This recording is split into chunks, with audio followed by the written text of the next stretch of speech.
Hey, what's up? This is Ricardo at Parts People, and in this video, we'll outline the steps for completing a part replacement on your Dell PC. Visit our website and use this coupon for a 5% off discount.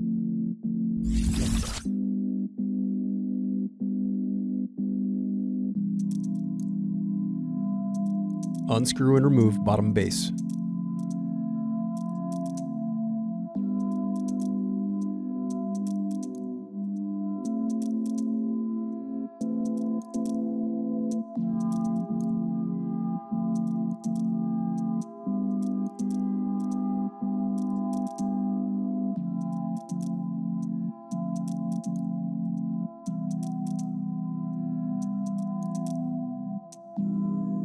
Thanks for watching. Don't forget to like and subscribe if you enjoyed this video.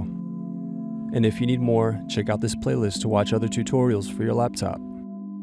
You can also click here to find parts for your laptop at partspeople.com.